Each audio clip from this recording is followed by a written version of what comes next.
My dear students, in this video we are going to continue our algebra practice set 2.2. Ninth question is the next one. 2m into m minus 24 equals 50. First of all, we have to make it into the form of quadratic equation. इसे quadratic equation का form में convert करना पड़ेगा. So what is here? Multiply. So writing the question again, 2m into m minus 24 equals 50. तो ये जो बाहर का 2m है, that 2m should be multiplied by this, and again the same 2m should be multiplied by this also. Bracket के बाहर अगर ऐसा है तो इससे भी इससे इंटू करना है, इसको इससे भी इंटू करना है. That means 2m into m करना है पहले, and then 2m into 24. So 2m into m इधर 1 है, 2 1s are 2. Okay, I am writing here 2 1s are 2. m into m will be m square. m into m होता है m square, and then positive and negative it will be negative. 2 into 24, 24 2s are 48, और एक m भी बचा हुआ है उसमें. 2m into 24, 24 2s are 48 और ये m equals 50. ये इतना हमारे पास आया. नाउ यहाँ पर देखो, आपको 2m स्क्वायर 2 में है, 48 में भी 2 के टेबल में जा रहा है, 48 भी, 50 भी 2 के टेबल में जा रहा है. ये 2 3 ये तीनों नंबर 2 के टेबल में जा रहा है. ऐसा कोई सिचुएशन होता तो हमें क्या करना होता, ये तीनों को सेम नंबर से डिवाइड करना होता है. सो हमारा नेक्स्ट स्टेप होगा डिवाइडिंग ईच टर्म बाय 2, क्योंकि हर एक टर्म 2 से डिवाइड होता है. 2 से दोनों हर एक टर्म को डिवाइड करेंगे तो ये 2 निकल जाएगा, 2 डिवाइड बाई 2 है ना, तो क्या हो जाएगी m स्क्वायर बनेगा. माइनस 2 का टेबल से एक काटोगे तो 2 2s are 4, 2 4s are 8 और m इक्वल्स ये 50 को 2 से डिवाइड करोगे तो 25. 50 डिवाइड बाई 20 किस तरह करना है, 50 अपॉन 2 करना है. 2 1s are 2, 2 2s are 4 और 1 बचा 10, 2 5s are 10. ओके, सो 25 मिला. m square minus 24 m is equal to 25. अब क्या करना है, हमें ये टर्म को भी लेफ्ट में ले जाना है, और क्योंकि इक्वल्स के बाद हमें सिर्फ ज़ीरो चाहिए, तो m स्क्वायर यहाँ माइनस 24 m, और ये इक्वल के राइट साइड का 25 इस तरफ जाएंगे तो negative 25 which is equal to 0. अब आपको आगे क्या करनी है, यहाँ का जो 1 है वो 1 से ये 25 को मल्टीप्लाई करो. 1 इंटू 25, 25 1s are 25 इंटू करने पे 25, यहाँ पर माइनस है यानी सब्ट्रैक्ट करने पे 24, इंटू करने पर 25 और सब्ट्रैक्ट करने पे 24. जब हमारा, मैंने आपको पहले ही बताया, जब ये दोनों नंबर में 1 का डिफरेंस है, सिर्फ देखो ये 25 है 24, एक ही का गैप है, तो आपका जो नंबर्स होगा इसमें से कोई एक होंगे और दूसरा 1 होगा. समझ में नहीं आ रहा है शायद. देखो, हमें इंटू करने में 25 मिलना है, माइनस करने में 24 मिलना है. ये दोनों नंबर्स जो है इंटू करने में मिलने वाला और माइनस करने में मिलने वाला, दोनों में एक ही का गैप है, यानी 25 और 24 में 1 का फ़र्क है. जब भी कभी ऐसा 1 का फ़र्क होता है तो दो नंबर्स हम सेलेक्ट जो करेंगे उसमें से कोई एक सेम रहेगा, यानी 25 हो सकता है या फिर 24 हो सकता है. नॉर्मली क्या होता है, ये वाला ही होता है जो इंटू करके मिलने वाला, तो वो होगा 25 1 सा, दूसरा 1 होगा 25 1 सा 25, 25 में से 1 माइनस करने पे 24. तो ज़्यादा फैक्टराइजेशन का काम वगैरह करने की ज़रूरत नहीं पड़ेगी. जब दोनों नंबर में 1 का गैप है तो उसमें से ए वाला एक नंबर होगा और दूसरा वाला 1 होगा ज़्यादातर केसेस में. फिर भी हमने सेलेक्ट किया और उसके बाद कैलकुलेशन करके देखा, दोनों इंटू करने में 24 है, दोनों को माइनस करने में दोनों इंटू करने में 25 और दोनों को माइनस करने में 24 है. तो हमें दो नंबर्स मिला, एक 25 और एक 1 है. So we are writing it again, m square, ये सेम साइन इधर डाला माइनस, ये बड़े में दोनों में से बड़ा 25 यहाँ पर लिखा और उसके साथ m 25m, और छोटे वाले लिखने के लिए हमें साइन क्रिएट करना है, नेगेटिव नेगेटिव पॉजिटिव. छोटा वाला यानी 1 को नॉर्मली लिखते नहीं है, सिर्फ m लिखो, that means 1m minus 25 which is equal to 0. अभी हमारे पास देखो, यहाँ पर एक जोड़ी है, यहाँ पर एक जोड़ी है, इनमें क्या कॉमन है, m स्क्वायर और 25m दोनों में m है, तो m कॉमन ये m स्क्वायर में से एक m बाहर आया तो अंदर एक m बचेगा, माइनस 25m में से m बाहर आया तो अंदर 25 बचेगा. And we are putting the sign of plus here, and inside the bracket we need m. यहाँ पर भी एक ब्रैकेट आएगा, उसके अंदर भी हमें क्या चाहिए, m. m ब्रैकेट के अंदर जाना है तो बाहर कौन आएगा, m अकेला ही तो है, तो नोबडी विल कम आउट. बाहर कॉमन कोई नहीं आएगा, पर हमने ये जो सम में कोई नहीं के लिए क्या लिखते हैं हम 1, क्योंकि 1 m हटा देंगे तो इधर क्या होता है, 1 होता है, 0 कभी नहीं होता. and we can write the same bracket inside m minus 25. The same bracket from this side you can write here also, because if you calculate you will get the same thing, equals 0. तो यहाँ का अगर आपका perfect है तो यहाँ पे automatically आपको परफेक्शन मिल जाएगा.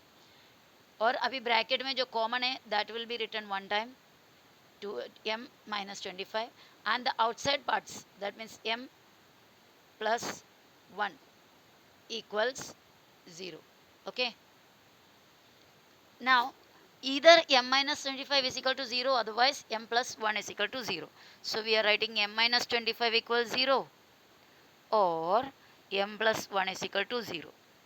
Therefore m is equal to 25. Negative 25 will become positive 25, or m is equal to positive 1 will become negative 1.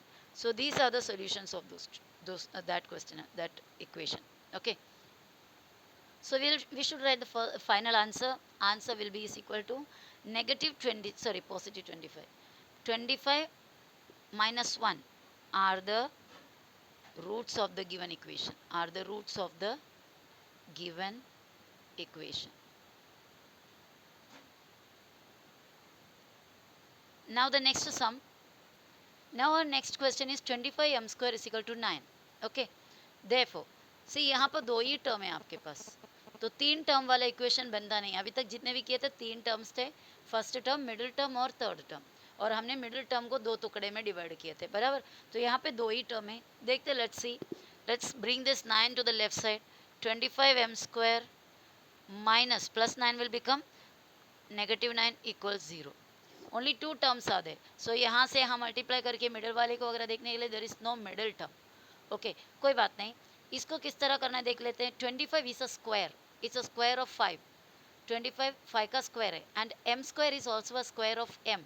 So this whole term is a square, and the same way this whole term, that 9, is a square.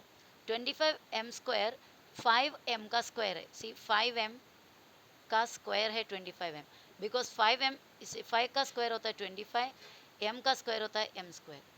So 25m square is the square of 5m, and 9 is the square of 3. 3 square is equal to 9. So both are squares. Okay, so I will change these terms into their means in this method. ये form में लिख देंगे. 25 5 का square होगा, m square m का square होगा. So I have written 5m the whole square instead of 25m square. In the place of 25m square, I wrote 5m the whole square, like this. Okay, the meaning both the term, the meaning of both the terms are same.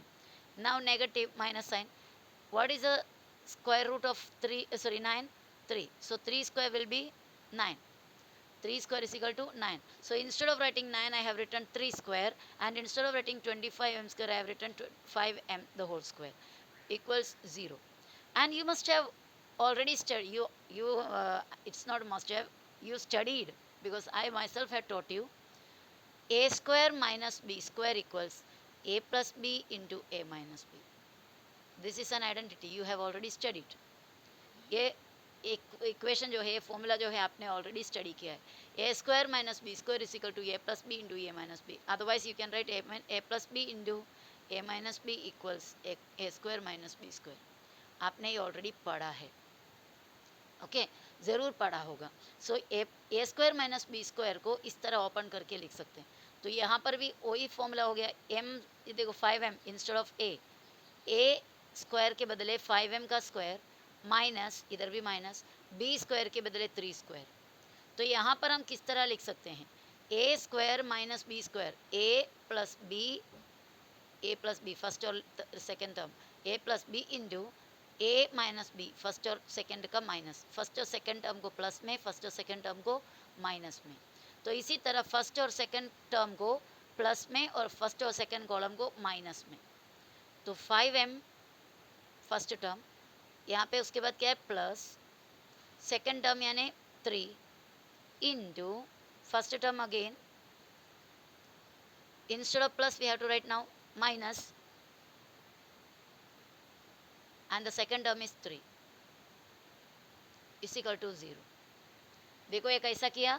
A square minus B square, ए मतलब यहाँ पर ए के place में 5m है, ध्यान देना। तो a square minus b square, तो a यानी 5m प्लस, इधर प्लस आएगा फॉर्मूला के हिसाब से, प्लस b यानी यहाँ पर b स्क्वायर के बदले 3 स्क्वायर है तो b की जगह 3 है, इनटू ये सेम टर्म को दोबारा लिखो, instead of plus you have to put minus, that's the difference, is equal to 0. Did you understand this? 5m plus 3 into 5m minus 3 is equal to 0. So we came up till here, 5m plus 3 into 5m minus 3. So here we are writing either 5m plus 3 will be equal to 0 or 5m minus 3 will be equal to 0. Now keeping this 5m here, this positive 3 will be negative 3 if we bring it into right side, or 5m is here only, equals negative 3 will be positive 3 after bringing to the next side. Now m here negative 3, the relation here is multiply, so the relation will become division upon 5, or m here 3 and this 5 will come to next right side and it becomes upon 5. So we got the values of m, negative 3 by 5 or positive 3 by 5. Okay, so the final answer should be written negative 3 by 5 minus 3 by 5 plus positive 3 by 5 are the roots of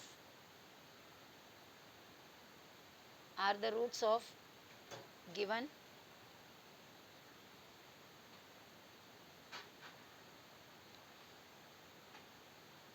equation, are the roots of the given equation. Okay, is it clear? So 7m square, next question, 7m square is equal to 21m. 7m square is equal to 21m. So let's take all the terms on the left hand side. 7m square, 21m will be minus 21m equals 0. 7m square minus 21m is equal to 0. Okay, now you may be thinking that this sum also will be in the same type of 10th one. No, it is not, because m square is a square of m. 7 is not a square. 21m, that is not a square. ये दोनों जगह में square नहीं है. Okay, square नहीं है तो भी हम कर सकते थे, लेकिन उससे पहले देखो दोनों टर्म को इस सेम टेबल में आ रहा है. तो सबसे पहले हमें ये चेक करना है कि जितने भी टर्म्स दिए वो इस सेम नंबर पे आता है क्या, सेम टेबल पे आता है क्या. If it is not, then we have to select the method with which we can solve the sum. So 7m square minus 21m में दोनों सेम टेबल में जा रहा है, दैट इज 7 के टेबल में 7 भी जाता है, 7 के टेबल में 21 भी जाता है, and m is common in both the places. So we will select out, yeah, you will pick out the common number and common variable from this equation. So यहाँ पे 7 दोनों के टेबल में 7 comes out, m square is here and m is here, we will take the lowest one, that is m, and put a bracket. This much is common in both the terms. 7 came out of m square, 1m came out, what is left inside? Only 1m is left. 7m square में से 7 आया बाहर, m square में से m आया बाहर, एक m अंदर बचा, minus. In the table of 7, 21 comes in, 7 3s are 21. Don't subtract 7 from 21, just cut 21 with the 7. 21 को 7 से cut करो, otherwise divide करो, you will get the number over here. 7 3s are 21. m and m also came out, so there is no extra m. तो 7 चले आया तो 21 में बचा 3, because 7 3s are 21. m चले आया तो there is no m left, equals 0. Only this much. Here we came and stuck. यहाँ पे पहुँच गए और stuck हो गए. आगे क्या करना है? So you can find a multiplication sign here. Though it is not given, though it is not marked the sign, but we can understand that there is a multiply sign when there is a bracket directly. 7m into m minus 3. So here one term, here another term. These two terms together multiplied and then we get 0. So in such case, we can say that either this first term will be 0, otherwise the second term will be 0. कोई भी दो number को इंडू करना है, देखो इधर 7m है, इधर m minus 3 है, दो नंबर को क्या किया है हमने, इंडू किया, तो आंसर 0 है. दो नंबर को इंडू करके आंसर 0 मिलता है, तो एक तो पहले वाला 0 होगा, नहीं तो दूसरा वाला 0. I gave you the example also. Suppose if I tell that 5 into 8 is equal to 0, nobody will believe that. कोई भी उस पर बिलीव नहीं करेंगे, क्योंकि everybody knows that 5 into 8 into 5 is 40, 8 5 are 40. So but I'm telling that no, the answer was 0 only. Then you may say that, teacher, then it may be the first term may be 0. Otherwise, if first term is not 0, then the second term may be 0. Without 0, the answer cannot be 0, you will say. आप बताएंगे कि teacher एक तो पहला वाला term zero होगा, नहीं तो दूसरा वाला टर्म जीरो होगा, कोई ना कोई एक टर्म जीरो नहीं, जीरो होने के बिना आंसर जीरो नहीं मिलता. So we have to consider that either the first term is 0 or the second term is 0. So in the same way, here two numbers are multiplied, either the first term, otherwise the second term should be 0. तो हमें देखना है कि 7m एक तो 0 होगा, नहीं तो m minus 3 is 0. So we will write 7m is equal to 0 otherwise, or m minus 3 is equal to 0. Now क्या करेंगे हम, m को यहाँ पे छोड़ दिए 0 और इधर multiplication, that means upon here, और m is equal to, this will become positive 3. Therefore 0 by m, 7 is equal to 0 only. But if the 0 came down, it is not calculated, it cannot be defined, वो define नहीं कर सकते. अगर 0 नीचे होता तो, ऊपर है तो आंसर 0 है, और दूसरा m का वैल्यू तो ऑलरेडी इधर मिला. So we will write the final answer 0 or the other value is 3 are the roots of the given equation. Root of the given equation. Okay, is it clear? Now one more sum is left in this section, in this exercise. Look here, m square minus 11 is equal to 0. यहाँ पर भी दो ही term है, और हमको left में से right में, राइट में से लेफ्ट में ले जाने की जरूरत नहीं, क्योंकि ऑलरेडी सब कुछ लेफ्ट में और इज इक्वल टू 0 है. So no issue. यहाँ आप चेक करो, दो टर्म दिया हुआ है. इससे पहले हमने दो सम्स किए, बराबर. 10th सम किया था 25m square is equal to 9 था, तो वो बन गया था 25m square minus 9 is equal to 0 था.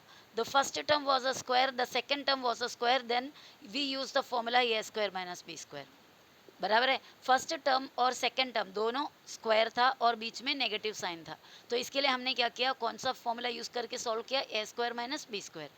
पर in the 11th sum we got 7m square minus 21m is equal to 0. Means after taking every terms to the left side, we got 7m square minus 21m is equal to 0. बराबर. So here the first term is not a square and even the second term is not a square. ये दोनों term कोई square नहीं है.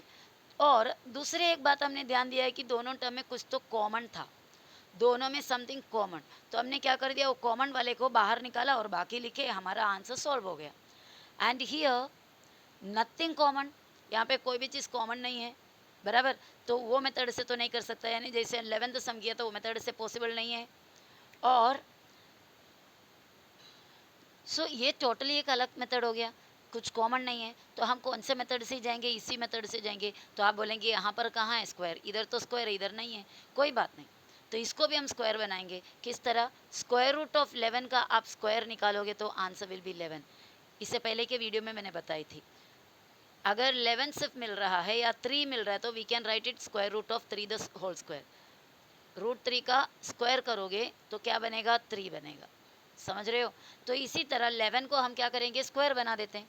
So solution m square minus 11 equals 0. Therefore m square को already squaring है तो it is a square. Minus 11 को square करना है तो रूट भी डालो स्क्वायर भी डालो, it will be 11 only. Root और square will be cancelled and in the real meaning it is 11 only. Okay, 11 को हमने बनाया root 11 the whole square equal 0. Now we got in the form of A square minus B square. अभी हमें A square minus B square के form में मिल गया. M square minus root 11 the whole square is equal to, देखो ये A square minus A B square. तो A square minus B square का फॉर्मूला कैसा है, A plus B into A minus B, यानी first term plus second term into first term minus second term. देखो वापस से बोल रहा है, A square minus B square, A square minus B square equals A plus B into A minus B. This is the formula which you have been studying from 7th standard और 8th standard. 7th 8th standard से आप ये पढ़ रहा है. A square minus B square is equal to A plus B into A minus B. पहले का square minus दूसरा स्क्वायर इज इक्वल टू पहला प्लस दूसरा इंटू पहला माइनस दूसरा. In the same way, पहला प्लस दूसरा इंटू पहला माइनस दूसरा. So we got m plus root 11 into m minus root 11 is equal to 0. Now, so हमें यहाँ तक मिला m plus root 11 into m minus root 11 is equal to 0. So m plus root 11 will be 0. Otherwise, m minus root 11 will be 0. Isn't it? Now, m here, root 11 will become minus root 11, or m here minus root 11 will come positive root 11. Okay, so m का दो value मिला, root 11 और minus root 11. Final answer, negative root 11 or positive root 11 are the roots of the given equation. दिया हुआ equation का ये दो root है. ओके, सो इस तरह हमारा वो एक्सरसाइज जो प्रैक्टिस 2.3 है वो फिनिश हुआ. So let's start the next practice it in the next video. Bye.